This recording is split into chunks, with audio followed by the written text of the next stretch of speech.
বন্ধুরা, তোমরা ভালো আছো তো? আজকে আমি ভালোই নেই। সকাল থেকেই আমার মনটা খারাপ। তো জানো বন্ধুরা, সকাল থেকেই বলছে যে আজকে আমার চুলই কেটে দিবে। এত সুন্দর চুলটা কাটতে দিলে কি হবে? হ্যাঁ, ছোট ছোট করে কাটতে দিচ্ছে আবার। আমাদের বন্ধুরা কি বলবে? এ রাম, কাশুব কি কি মজা লাগতেছে। আগে তো ভালোই লাগতো, ওইটা বলছি। আমার মামাটাই ভালো না, বলছে যে চুল কেটে দিবে। ওই জন্য আমি দেখ, মামাটাই বুঝে না। দেখো তাও আমাকে জোর করে চুল কাটতে নিয়ে গেছিল। আমাকে তো বউই চুল কেটে দিচ্ছে।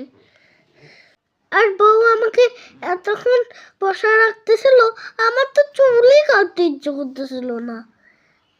তো এক জায়গায় বসে থাকতে পারি না বেশিক্ষণ। ও পরে আমি বুঝতে পারলাম। ও এবার বুঝতে পারলাম, মামা সবগুলো চুল কাটবে না, অল্প চুল কাটবে।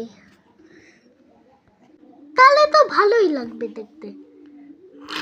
আমি ভাবছি সবগুলাই চুল কাটতে দেবে, টাকলু মাথা করে দিবে আমাকে। আর এই দেখো আমার চুল কাটাটা কেমন হচ্ছে। বউ তো ভালো করেই কাটা দিচ্ছিল, আর চুলগুলো দেখে আমার কষ্ট হচ্ছিল, ওই জন্য আমি উঠিয়ে নিয়েছিলাম। আমার চুলগুলো সব নিচে পড়ে যাচ্ছিল। তাদের নতুন চুল কাটাতে কেমন লাগলো বন্ধুরা বলো কিন্তু। বউটা এখন ভালোই চুল কাটতে দেয়, একটু সময় লাগে।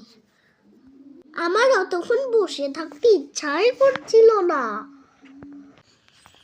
আমি চুলটা কাটতেছিলাম আর ভাইয়ের সঙ্গে একটু কথাও বলছিল, আর বউ তো রাগই হয়েছিল।